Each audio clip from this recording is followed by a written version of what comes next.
Welcome, dear secondary stage students, to the second episode of your program You Ask, We Answer. أهلا بكم طلاب المرحلة الثانوية مع الحلقة الثانية من برنامجكم اسال نجاوب.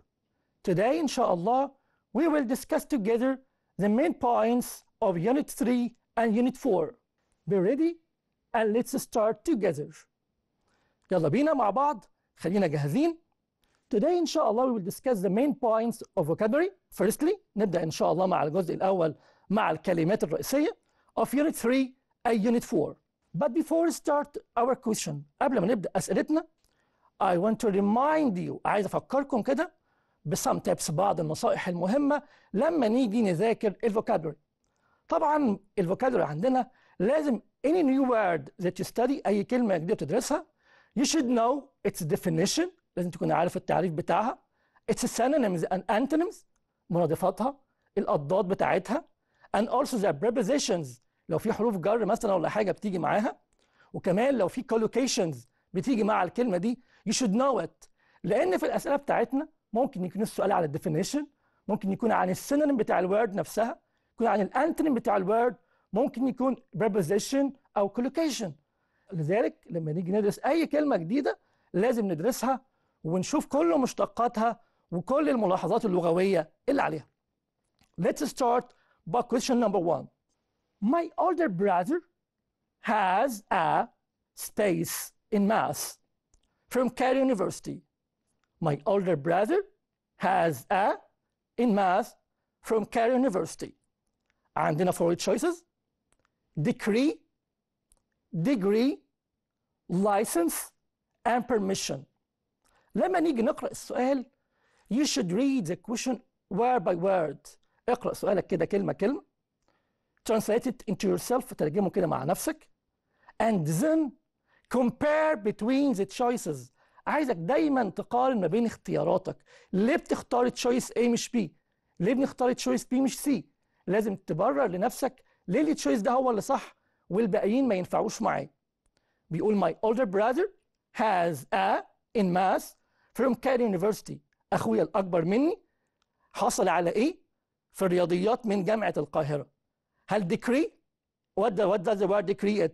Degree means what? Degree means a permission, a law permission or permission law. طب degree has a lot of meanings، لها معاني كتيرة. طب license also it's a permission to do or to act something.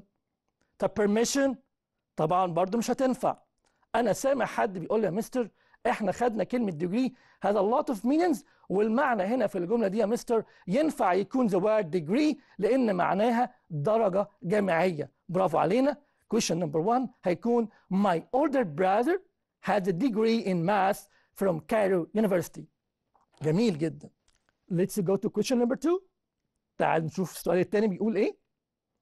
a or an space is a document that gives permission to do something. طبعا نوعية السؤال ده بيدي definition لكلمة معينة. بيقول لي نقط is a document that gives permission to do something. لو نلاحظ أنا جاوبت على السؤال ده في التعريفات بتاعة الكلمات بتاع السؤال السابق. طب تعالوا نشوف يا مستر. عندي choices بتقول license, essence, absence, and acceptance.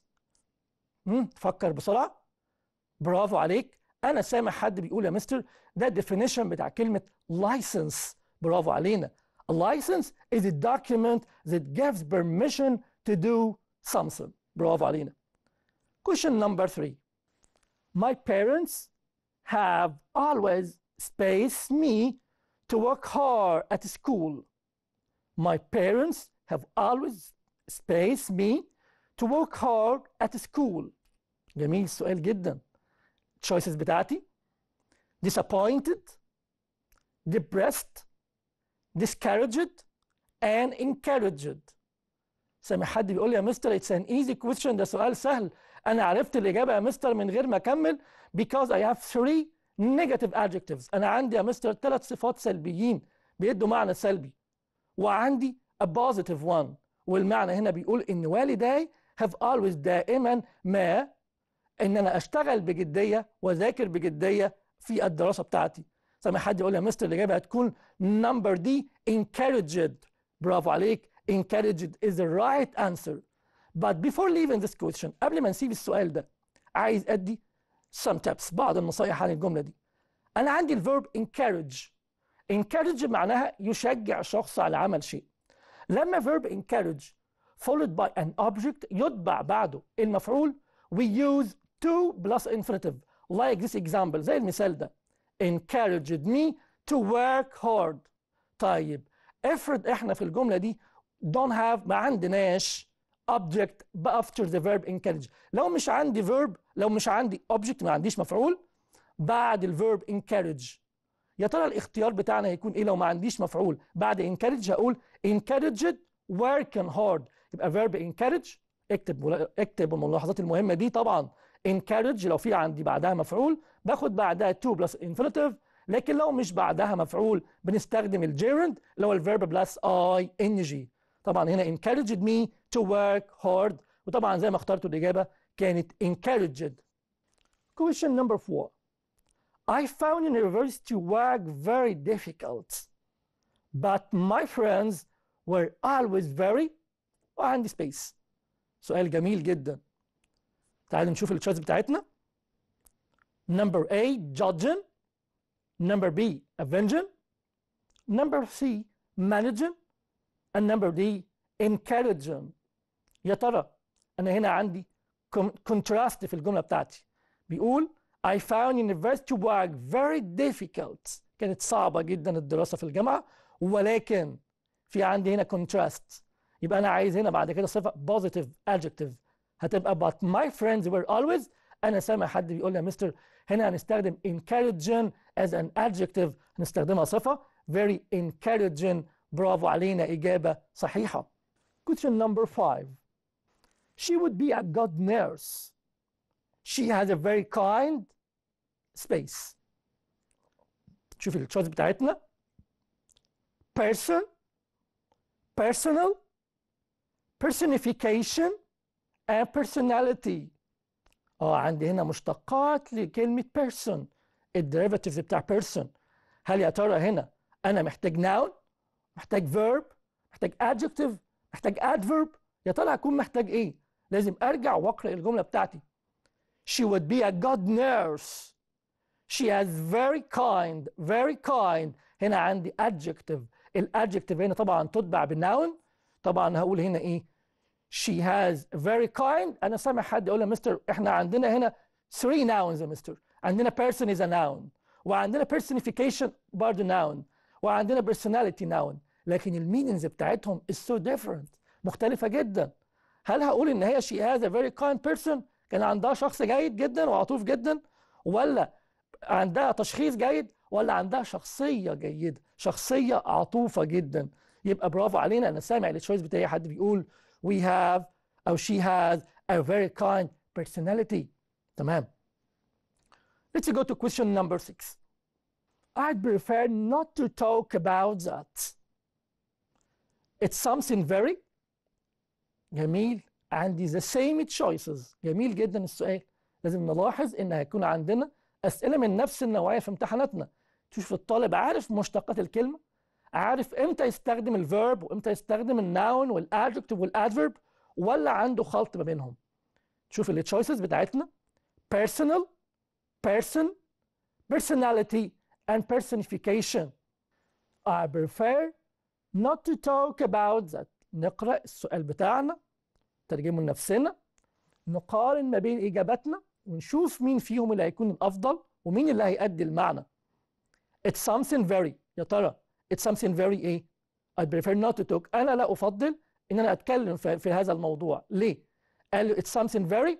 سامع حد يقول يا مستر هنا very ده adverb of degree ده ظرف من أظرف الدرجة. It needs an adjective. محتاج بعده يا مستر adjective علشان يؤدي المعنى بتاعي. برافو عليك. تبقى إجابتنا على طول it's something very personal. ده شيء أو شيء شخصي جدا إن أنا أتكلم فيه. تمام. Question number 7. Something which is space produces the right result. عايز هنا adjective بتدي الديفينيشن بتاع المعنى ده. تعال نشوف something which is space produces the right result. هل يا ترى defective ولا reflective effective or attractive؟ برافو علينا. انا سامع حد عارف definitions بتاع الوردز بتاعته بيقول يا مستر هتكون number C. برافو علينا، هتبقى something which is effective produces the right result. جميل جدا. Question number 8. Space is a job of looking after people who are ill. It's also another definition. It's a job of looking after people who are ill.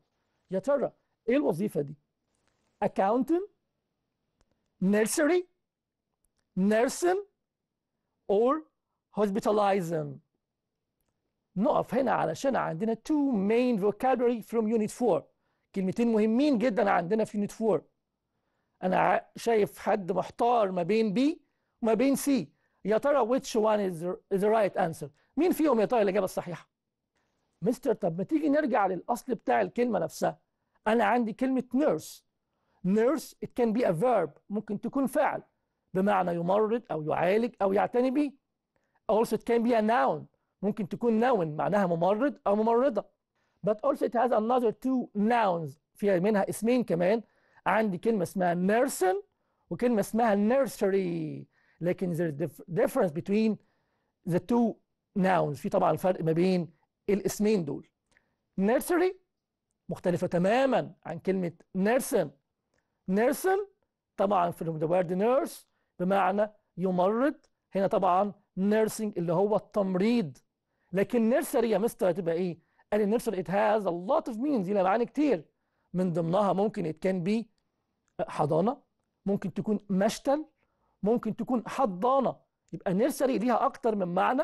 لكن كلمة نيرسن نفسها ده noun تاني from the word nurse اللي هو معناها التمريض نفسه.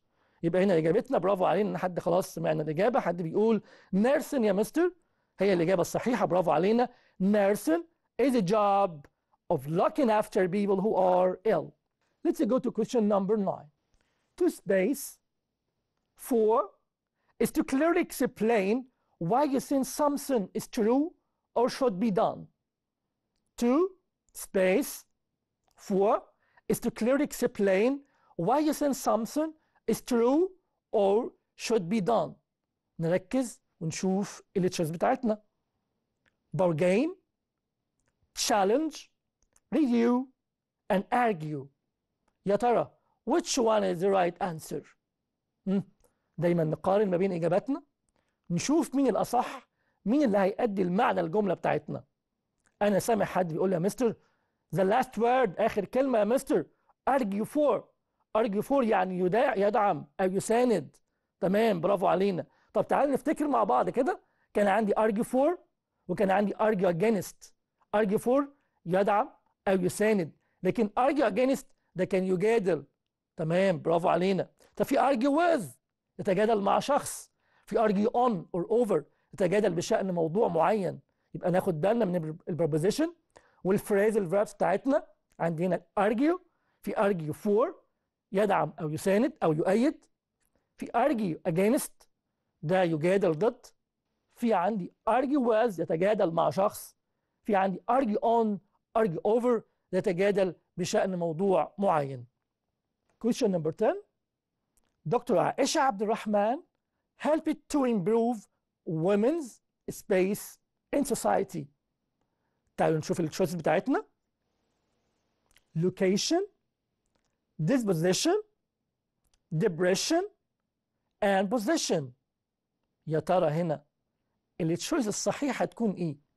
بيقول لي دكتور عائشة عبد الرحمن ساعدت في تحسين أو في تنمية أو في تطوير وضع المرأة في المجتمع. هل يا ترى تبقى location؟ طبعا احنا عارفين الفرق ما بين كلمة location وكلمة position. location ده طبعا موقع تصوير، موقع بناء، يكون موقع جغرافي مثلا. لكن عندي position معناها مكانة أو مكان أو يضع في مكانة. لكن عندي disposition، disposition دي معناها arrange يرتب. وعندي depression ده بقى إحباط تمام أو كساد. لكن هنا برافو علينا، أنا سامع حد بيقول لي يا مستر اللي التشويس الصحيح بتاعي هيكون إن دكتور عائشة عبد الرحمن helped to improve women's position in society. ساعدت في تحسين وضع المرأة في المجتمع أو مكانة المرأة في المجتمع. برافو علينا. Question number 11. It was so hot inside the room that I thought I was going to. وعندي space. It was so hot inside the room that I thought I was going to. يا ترى الشوز بتاعتي to paint, to faint, to print, or to fail. اختيارات طبعا ظريفة. طبعا أنا سامع حد يقول يا مستر it's an easy question. It's faint. برافو علينا. faint بمعنى يغمى عليه أو يفقد وعيه. برافو علينا. Question number 12. I ran 10 kilometers yesterday and now my legs. I ran 10 kilometers yesterday and now my legs space ache, break, strike or shrink. يا ترى هنا ايه اللي حصل بعد ما جريت ال10 كيلومتر امبارح؟ هل يا ترى my legs ache or my legs break or my legs strike or my legs shrink؟ طبعا برضو it's funny choices. سامع حد بيقول يا مستر it will be ache. ache بمعنى طبعا it can be a verb and also can be a noun. طبعا هنا جايه verb my legs ache. رجلي تؤلمني. تمام جدا. Question number 13. Mona has a bad headache but this medicine should space the pain. طبعا ده تعبير من التعبيرات المهمة اللي كان عندنا في يونت 4. نركز معاه كويس جدا. بيقول Mona has a bad headache but this medicine should space the pain. تعالوا نقرا التشويس بتاعتنا. Please, release, ease, increase. يا ترى هنا Mona has a bad headache. bad في contrast. هنا في عندي contrast. This medicine should space the pain. العلاج ده الدواء ده عمل ايه في الألم؟ برافو علينا. انا حد سامع حد عارف الاكسبريشن يقول يا مستر ease the pain يعني يخفف او يقلل من الألم. برافو علينا. تمام جدا. Question number 14. We walked up to the castle in space. It was closed. برضو ده main expression from unit 4. تعبير مهم جدا في الوحدة الرابعة. بيقول we walked up the castle in space. It was closed. تعالوا نشوف التشويس بتاعتنا. In vain, in plain, in plain, or in stain. برافو علينا. أنا سامع حد بيقول لي يا مستر in vain يعني بلا جدوى. ما كانش فيه منه أمل لأن الكاسل كانت مغلقة. وهنا أقف وأقول إن كلمة vain has a lot of meanings. ليها أكتر من معنى. هنا طبعا in vain معناها بلا جدوى. لكن كلمة vain also can be an adjective. ممكن تكون صفة بمعناها شخص مغرور. conceited, snobbish man. ناخد بالنا ان ممكن الوورد بتاعتي can be used by many meanings. ممكن تستخدم بأكتر من معنى. برافو علينا. Question number 15. No one is useless in this world who space the burdens of another. جميل. طبعا ده one of the key words. واحدة من الكلمات المفتاحية اللي كانت عندنا في اليونت. No one is useless in this world who space the burdens of another. هل يا ترى تبقى hardens ولا strengthen ولا widens ولا lightens؟ برافو عليك. انا سامع حد عارف الاكسبريشنز بتاعته وحافظ كلماته كويس جدا. بيقول لي يا مستر lightens the burdens تخفف من الاعباء بتاع اي شخص اخر. lightens the burdens. برافو علينا. Question number 16. My cousin broke the space for the high jump. My cousin broke the space for the high jump. طبعا كان عندنا مجموعة من الاكسبريشنز مع الفيرب بريك في نوت 4. نرجع عليها كويس جدا جدا جدا. طبعا كان في break the ice, كان في break the record, and a lot of expressions with the verb break. You must revise them well. راجع عليهم كويس جدا جدا جدا. تعالوا نشوف التشويس هنا عندنا. choices بتقول number 1 prize, medal, record, competition. My cousin broke what? برافو علينا. broke the record for the high jump. جميل جدا جدا جدا. Let's go to question number 17. The film about the war was very space. A lot of people cried at the end. The film about the war was very space. A lot of people cried at the end. هنا عايز adjective بتوصف الفيلم ده وتؤدي للمعنى بتاع السكند sentence. Let's read the choices. هل the film about the war was very driving, enriching, moving, or catching? choices غريبة جدا، لكن تعالوا نشوف to compare between them. تعالوا نقارن ما بينهم. driving ما ينفعش يا مستر، ايه اللي جاب driving هنا في الجملة دي؟ ولا حتى enriching. طب moving يا مستر بمعنى يتحرك، وكاتشن بمعنى يمسك. طب يا مستر ما هو في moving هذا another meaning، ليها معنى تاني. ده كان بي an adjective ممكن يكون صفة بمعنى sad حزين or give a sad experience أو بيدي خبرة حزينة.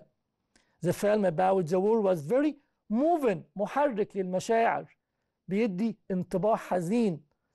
A lot of people cried at the end. الكثير من الناس بكوا في آخر الفيلم. Let's read the last question. A or an space is a person or a company that produces books for people to buy. Space is a person or a company that produces books for people to buy. Inspector, publisher, astronaut, or astronomer. طبعا أنا سامع حد حافظ، مش عايزك تكون حافظ، لازم تبقى عارف كل word عندك definition بتاعها إيه، بتؤدي إلى إيه. هنا بيقول space is a person or a company that produces books for people to buy. برافو علينا، هي كلمة publisher. طبعا تنفع تكون person، تنفع تكون a company ناشر أو دار نشر. ده كان آخر سؤال عندنا في الفوكابلري بتاعنا. But let's go to the grammar. تعالوا نروح مع بعض لجزئيات الجرامر اللي عندنا في Unit 3 and Unit 4 ونتناقش مع بعض على البورد. Let's discuss the main points of the grammar of these two units. تعالوا مع بعض بقى نناقش بعض نقاط الجرامر المهمة اللي عندنا في التو يونتس دول. Question number 1. I live in a house, space, a big garden. I live in a house, space, a big garden. تعالوا نقرا مع بعض التشويسز بتاعتنا. Which, with which, with, and by. دايما لما تيجي تقرأ السؤال عايزك ترجع لأصل الجملة كده وتشوف يا ترى هل في حاجة محذوفة من الجملة؟ هل أنا التشويسز بتاعتي دول I must compare، لازم أقارن ما بينهم، لازم أشوف مين فيهم ينفع وليه ما ينفعش الاختيار ده. هنا بيقول I live in a house, a big garden. لما نيجي نقرأ الإكزامبل ده هنلاقيه إن هو بيعبر عن possession، بيعبر عن ملكية. طبعا هلاقي على طول طالب يقول أختار يا مستر هوز، والاقي طالب يقول لي يا مستر ده في هنا عندي قبل السبيس مكان بليس اللي هو هاوس، نختار وير. لكن لما نيجي نتأنى الأول في السؤال ونقرأه كويس يقول I live in a house, space, big garden. المفروض أنا مخي يقول لي which has a big garden. which has أنا أسكن أو أعيش في المنزل اللي فيه جاردن كبيرة. لكن أجي أبص على التشويسز بتاعتي ألاقي مش موجود عندي which has، لكن ألاقي which, with which, with, and by. ده سؤال جميل جدا وفي تريك كده عايزك تكون عارفها كويس جدا. as that I can use with، أنا ممكن أستخدم حرف الجر with علشان يشير إلى البروناون which ومعاه كمان verb have، يبقى هنا which has equal with. I live in a house with a big garden. أنا أسكن في منزل اللي ليه garden كبيرة. Let's go to question number 2. He got very bad marks in the test. Space made his parents very sad. He got very bad marks in the test. Space made his parents very sad. هو حصل على درجات سيئة في الاختبار، وده خلى والديه ايه؟ يكونوا زعلانين جدا. طيب ايه اللي خلاهم زعلانين؟ حصوله على الدرجات السيئة. تعالوا نشوف كده التشويس بتاعتنا. عندي who، عندي what، عندي which، عندي that. يا ترى انا هنا البروناون بتاعي بيعود محل ايه يا مستر؟ قال لي هنا البروناون عايز يحل محل a sentence، a complete sentence. الحاجة اللي خلت والديه زعلانين that he got very bad marks in the test، هو ان هو حصل على درجات سيئة في الاختبار. طب which pronoun؟ يا ترى مين فيهم اللي ينفع to be used ان احنا نستخدمه in the space في الفراغ اللي عندنا ده؟ قال لي يا مستر انا عندي الرابط which هو الرابط الوحيد that can replace a whole sentence اللي ممكن يحل محل sentence كامل. مستر طب انا عندي what ممكن تحل محل ايه يا مستر؟ قال لي what عايز تستخدمها كويس it replace a phrase، بتحل محل عبارة. ايه العبارة دي؟ the thing that. لكن هنا انا عايز تحل محل الكلوز كلها، محل السنتنس كلها. يبقى he got very bad marks in the test which made his parents very sad، اللي خلى والديه يكونوا زعلانين منه. مستر ما ينفعش استخدم that، احنا قلنا قبل كده we can use that after a comma، ما ينفعش استخدم that بعد الكوما بتاعت ال unnecessary clauses and phrases. برافو علينا، تبقى اجابتنا which. هنا which عايده على السنتنس كلها ان هو he got very bad marks in the test. تعالوا نشوف another question at the same idea، على نفس الفكره بتاعتنا. بيقول ايه؟ one of the boys kept laughing space annoyed the teacher very much. واحد من الطلاب او من الاولاد كان عمال يضحك وده ضايق المستر جدا جدا جدا. طيب ايه اللي ضايق المستر؟ انا هنا عندي الكوما بعد السنتنس الاولى. هل يا ترى هختار ايه؟ شوف التشويس بتاعتي who ولا which ولا what ولا that. اوعى عينك تروح له هو وتقول لي عشان العاقل بتاعي، لا. انا هنا عندي البروناون بتاعي الريلاتيف بروناون ده بيشير الى ايه؟ قال لي يا مستر it refer to a complete sentence، بيشير لجمله كامله، بيشير للحدث نفسه، بيشير للفعل كامله، الفعل كامل اللي هو ان البويز keep laughing.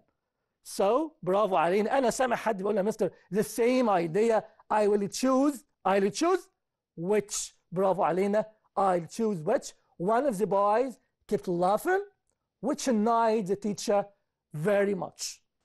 Let's read question number 4. The man عندي كوما، ناخد بالنا بقى. The man space wife died in the accident felt very sad. The man space wife died in the accident felt very sad. دايما عايز نحل الجمل الريلاتيف بروناونز بتاعتنا صح، ارجع لأصل الجملة. The man felt very sad. His wife died in the accident. His wife ده كان ايه؟ كان possessive adjective. possessive adjective يبقى انا هنا على طول يا مستر هستخدم ايه؟ انا سمعت حد بيقول قبل ما نقول التشويس بتاعتنا ان احنا يا مستر هنا هنستخدم whose. برافو عليك، اجابه ممتازه. يبقى the man whose wife died in the accident felt very sad. دايما ارجع لاصل الجمله، شوف ايه اللي اتحذف، قارن ما بين الجمله واصلها والجمله واختياراتها. تعالوا let's go to question number 5. علي space house we had a party. علي space house we had a party had an accident last night. علي بيته عملنا حفله، عمل حادثه امبارح او ليله امبارح. يا ترى ايه المحذوف في الجمله؟ تعالى قلنا نرجع لاصل الجمله. علي had an accident last night We had a party in his house. In his house. يعني أنا كان عندي possessive adjective اللي هو his وكان قبله في preposition in. يعني أنا هنا يا مستر عندي هستخدم possessive pronoun وكمان حرف جر preposition معاه. ركز في السؤال. يبقى هنا هقول إيه؟ هقول أنا سامع حد برافو عليك بيجاوب بيقول يا مستر، هقول لعلي in whose house عشان كان أصلها in his house. We had a party in his house. دايما ارجع للأصل. تمام. Question number 6. The man space Ali works is German. The man space Ali works is German. الراجل عندي فراغ علي بيشتغل بعد كده قال لي ألماني من ألمانيا. تعالوا نشوف التشويس بتاعتنا. هو الراجل اللي بيشتغل علي. whom برضه تنفعش عايزه preposition. for whom ولا for who. قال لي مستر انت عودتنا ارجع لايه؟ ارجع لاصل الجمله المحذوف. تعالوا نشوف الجمله كان اصلها ايه. The man is German. The man is German. علي works for him. For him. المحذوف عندي هنا ايه؟ برافو علينا. انا سامع حد بيفكر بيقول مستر المحذوف object pronoun. object pronoun. وكان person كان شخص عاقل وكان قبل preposition. يبقى انا على طول هقول whom ولا اقول for whom؟ برافو عليك. انا سامعك وانت بتقول لي يا مستر اقول for whom علي works. ارجع للاصل. القاعده بتاعتنا دايما ارجع للاصل. The man for whom Ali works is German. Question number 7. شبه الجمله اللي فاتت بالظبط بس تعالوا نشوف الفرق. The man space Ali works for. ناخد بالنا ان الجمله هنا البربوزيشن لسه موجود في مكانه. is German. التشويسز بتاعتنا whose ما ينفعش يا مستر، ده بالبوسيسيف ده ملكيه يا مستر ما ينفعش. ذات ما ينفعش يا مستر عشان عندي الكوما في الانسيسيتي في الانسيسيتي كلوز. whom وفور هو. طبعا عندنا قاعده قلناها في حصه الشرح بتاعتنا انه الرابط هو او البروناون هو I cannot use a preposition before it. ما اقدرش استخدم حرف جر قبله. طب يا مستر ينفع اقول هوم؟ ينفع اقول هوم لان انا عندي هنا حرف الجر فور لسه زي ما هو في مكانه. طب يا مستر لو كان موجود هو بس كانت تنفع؟ برافو عليك ينفع. ينفع اقول هو ينفع اقول هوم، لكن في التشويسز بتاعتنا هنا عندنا واحده منهم بس اللي هي هوم. اجابتك ممتازه. The man whom Ali works for is German. جميل جدا. Question number 8. The man. انا بعمل تشويس كده تكون شبه بعضها علشان تلاحظ الفرق. عايزك دايما تتعمق في السؤال تشوف ايه الفرق. يا ترى المستر لما غير حرف الجر، لما غير الضمير، لما غير ترتيب الجمله، ايه اللي حصل مع الجمله؟ دايما تكون متعمق في الجمله، تتسرعش، ما تكونش حافظ القاعده وخلاص. عايزك تفهم الجمله، تقارن ما بين الاختيارات بتاعتك وتشوف انت هتختار ايه. The man who space in this office is very kind. The man who space in this office is very kind. الراجل اللي شغال في المكتب ده راجل طيب جدا وعطوف جدا. هنا عندي who، عندي هنا who relative pronoun. عندي choices works، work، working، to work. مستر عندي 4 verbs 4 افعال وكمان مش محدد لي زمن الجمله.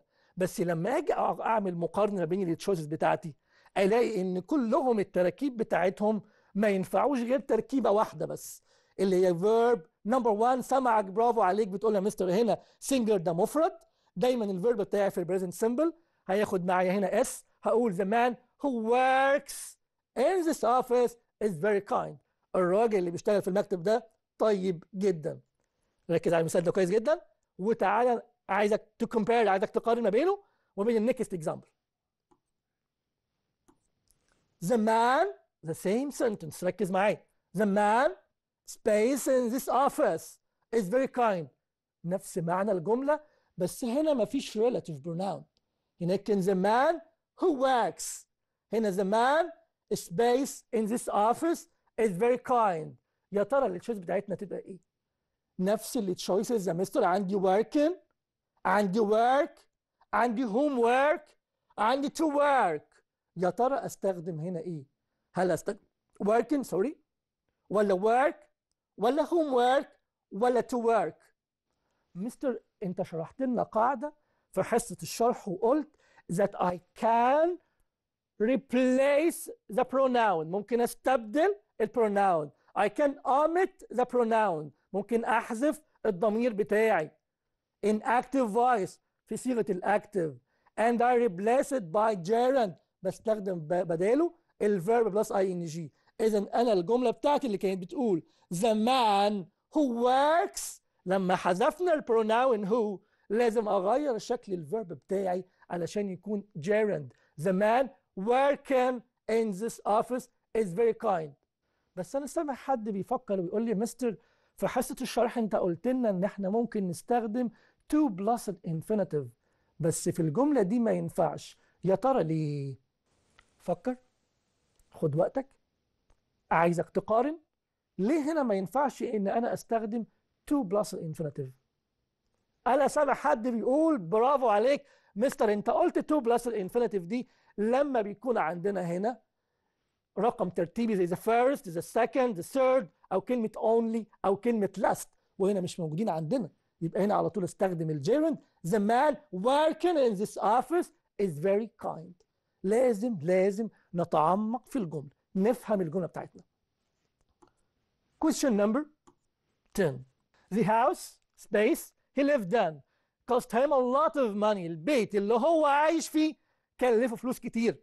تعال نبص على التشويس بتاعتنا. when، which، in which، in where. سامعك بتقول لي يا مستر when دي ما تنفعش خالص، دي بتاع الوقت. وwhich يا مستر دي بتاع السنس، بتاع الغير عاقل. وانا هنا عندي يا مستر هنا place، عندي in which. مستر ينفع اخد in which وعندي in؟ براحتك بقى انت تتفكر. طب ينفع in where؟ in where يا مستر where ده بتاع المكان، بس ما ينفعش اخد in where عشان انا هنا عندي في السنتنس نفسها البريبوزيشن ما اتحذفتش. افتكرت يا مستر في الشرح انت قلت ان انا بستخدم البروناون which if you leave the preposition in. لو سيبنا حرف الجر in بتاعنا في المكان في نفس مكانه في جملتنا بستخدم which. برافو عليك، تبقى اجابتنا the house which he lived in cost him a lot of money.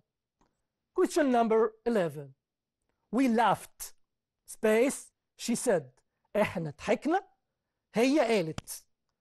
هل هقول what، in what، at what، or for what؟ we laughed space she said. احنا ضحكنا على اللي هي قالته. طبعا احنا نفتكر مع بعض in the pronoun what refer to what؟ to a phrase بيحل محل عبارة شبه جملة اللي هي تقديرها ايه؟ the thing that. طب يا مستر يعني استخدم what؟ هقول we laughed what she said؟ قال لي بس خد بالك ده laugh هنا ده phrasal verb مع حرف جر. laugh at يضحك على. اوه يا مستر يعني لازم اكون مذاكر حروف الجر بتاعتي مع الفيربس بتاعتي؟ لازم تكون مذاكر كويس جدا. يبقى we laughed at what she said. برافو علينا، we laughed at what she said. تمام. question number 12. the book space 20 years ago was made into a film. الكتاب من 20 سنة فاتت اتعمل فيلم. طيب يا ترى نبص على التشويس بتاعتنا. which written مش حاسسها قوي يا مستر، حاسس في حاجه ناقصه فيها. ازاي which وبعدها past participle؟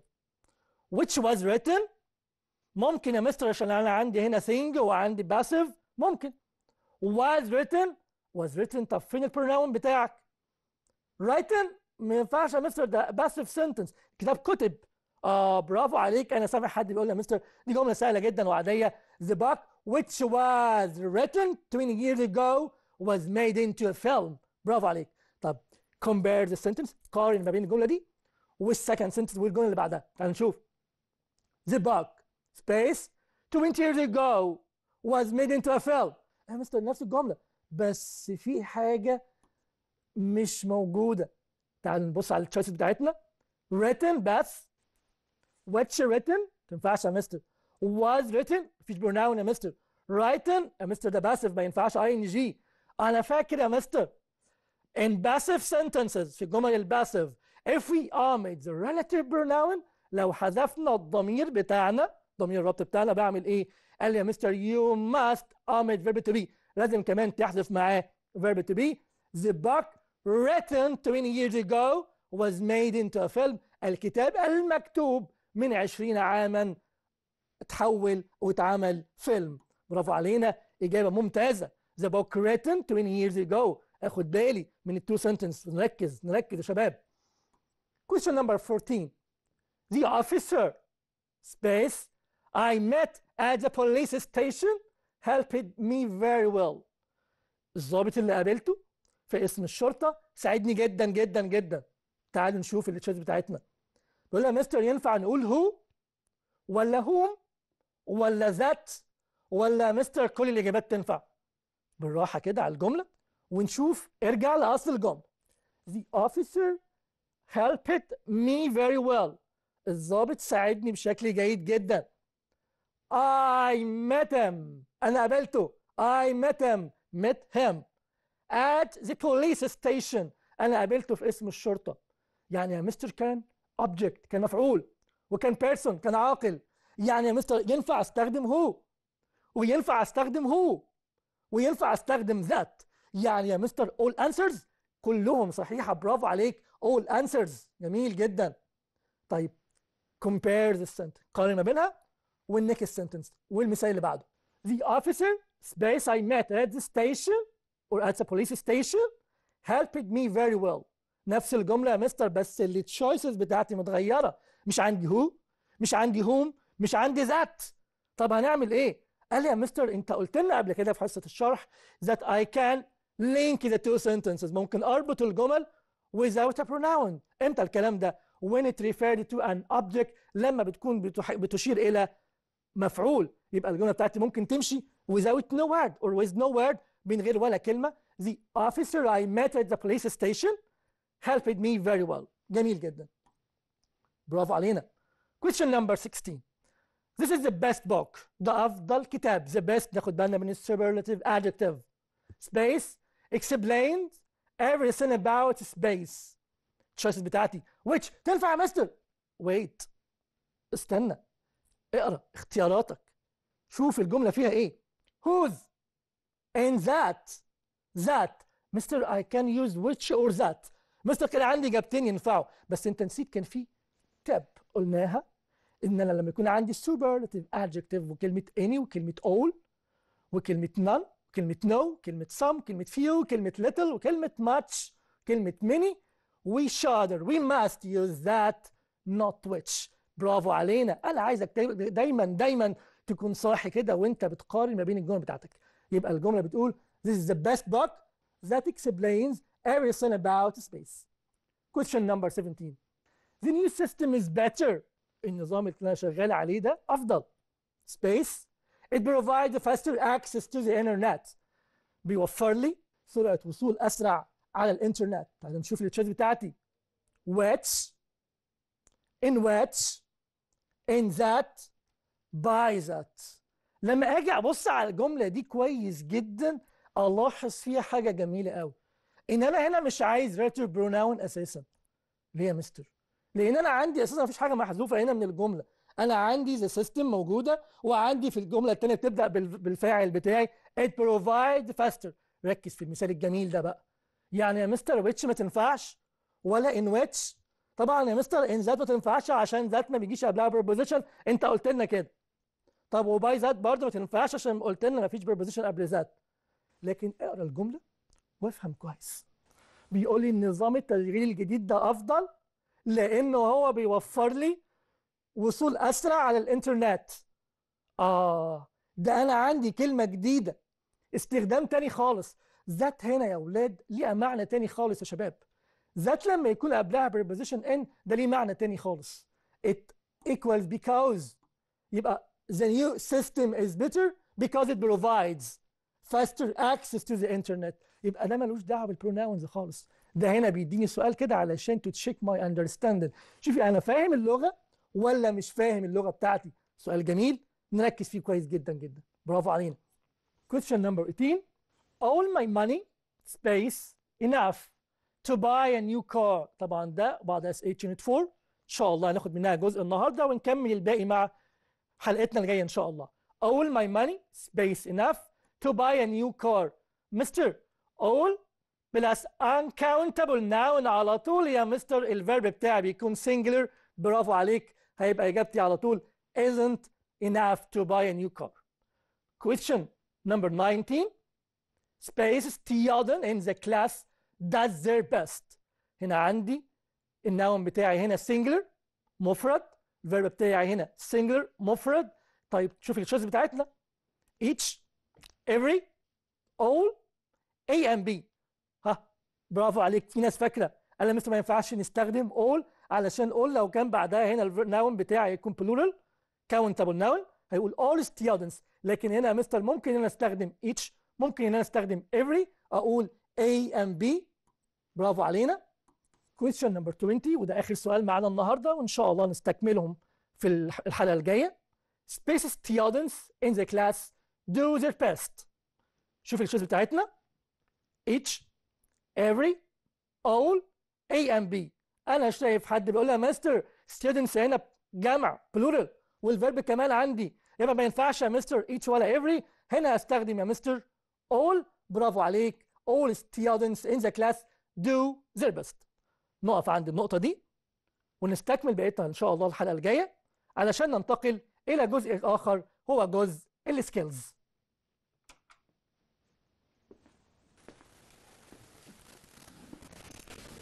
skills. Question number 1. In an informal email you could write. ندخل بقى على مهارة الرايتنج، ناخد بس النهارده just one question. In an informal email you could write space I received your email about, or yes I've got your message. Number 3, no abbreviations, all. Number D, all answers. Mister, this is informal email، ده ايميل غير رسمي يعني بستخدم فيه الابريفيشنز، يعني سي غلط. مستر ده informal ايميل يعني بستخدم فيه لغه informal فيها short forms، يعني ما تنفعش نمبر A يا مستر عشان فيها اكاديميك كده وفورمال لانجوج فيرب ريسيفد، لكن B تنفع طبعا short forms. yes I've got your message. برافو علينا، تبقى اجابتنا الصحيحه نمبر B. yes I've got your message. question اللي بعده another skill، سؤال تاني ومهاره تانيه، سؤال الترجمه. دايما وانا اترجم السؤال بتاعي الاول قبل ما اقرا التشويس بتاعتي، واخد بالي ان في التشويسز بتاعتي بيكون في فرق عن كلمه واحده، حرف جر، زمن الجمله. بص المثال بتاعنا بيقول The whole world was waiting impatiently for the refloating of the ship stuck in the Suez Canal. After a week of hard work, the Egyptian salvage team succeeded in pulling it off, and the world's most important maritime passage was eventually unlocked. مستر جملة كبيرة، دي مش جملة يا مستر، ده جايبين لنا باراجراف يترجمه. لازم ايه؟ divide it into phrase، قسموا العبارات، قسموا الكلاوزز لوردز عشان امشي معاه واحدة واحدة. طيب علشان وقتنا تعالوا نشوف الاختيارات بتاعتنا. بيقول لقد كان العالم بأسره ينتظر بكل صبر. مستر التشويس ده مش هختاره ليه؟ انت لسه ما كملتش اجابه.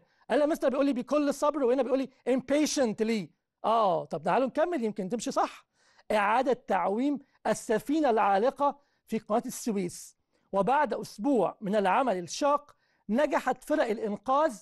مستر انا خلاص التشويس ده مش هختاره ليه؟ قال لي عشان الترانزيتور ده مش امين، في كلمه مش موجوده عنده. احنا هنا بيقول لي the Egyptian salvage teams، فرق الانقاذ المصريه وقعت منه كلمه، يبقى هنا دي ما تنفعش. تشيست نمبر بي تعالوا نبص عليها بسرعه كده. لقد كان العالم بأسره ينتظر بكل صبر، برضو ديت انا مستبعدها لسه. اعاده تعويم السفينه العالقه في قناه السويس، وبعد اسبوع من العمل الشاق نجحت فرق الحفر في سحبها وتم فتح الممر السعيد. ممر السعيد مستر ده بيقول لي فوق هنا the Egyptian salvage team succeeded in pulling it off and the world's most important maritime يا مستر. maritime يا مستر مش معناها الممر السعيد، ده بيلعب على الادجكتيفز. طب يا ترى لو انا مش حافظ كلمه maritime، اكيد لما تعمل مهاره الجسم تخمين اكيد مش هتكون ممر سعيد يعني اكيد. طب تعالوا نشوف تشويس نمبر سي بيقول ايه. لقد كان العالم بأسره ينتظر بفارغ الصبر. حلوه الجمله دي يا مستر، تقريبا كده هي دي الاجابه. نشوف نكمل. اعاده تعويم السفينه العالقه في قناه السويس، وبعد اسبوع من العمل الشاق نجحت فرق الانقاذ المصريه في سحبها، وتم فتح الممر الصناعي. يا مستر الجمله كلها ماشيه صح ما عدا الادجكتيف بتاع ماري تايم. اوه طب هتنفع ماري تايم دي الممر الصناعي؟ ده طبعا مش ممر صناعي. استبعدنا كمان الاجابه اللي كنا شايفينها كلها صح. طب ما مستر كده مش ناقص غير التشويس دي، نقرا مع بعض كده. لقد كان العالم بأسره ينتظر بفارغ الصبر إعادة تعويم السفينة العالقة في قناة السويس، وبعد أسبوع من العمل الشاق نجحت فرق الإنقاذ المصرية في سحبها، وتم فتح الممر الملاحي الأكثر أهمية في النهاية. ده طبعا الإجابة النموذجية للترجمة بتاعتنا. مهارة الترجمة مهارة مهمة جدا جدا، ومهارة الرايتن مهارة مهمة جدا جدا. يمكن وقتنا ما أسعفناش النهاردة إن احنا نعمل عليهم أسئلة كتير. I promise you إن شاء الله next time we will have more and more questions. أوعدكم إن شاء الله الحلقات الجاية هيكون عندنا أسئلة أكتر وأكتر about these skills عن المهارتين دول. أتمنى إن احنا نكون النهاردة استمتعنا مع بعض الأسئلة بتاعتنا، تعلمنا أفكار جديدة، شفنا الأسئلة بنتعامل معاها إزاي. أوعدكم إن شاء الله باللقاء الجاي with Unit 5 and Unit 6 and also with some new skills about writing and translation. See you next time. والسلام عليكم ورحمة الله وبركاته.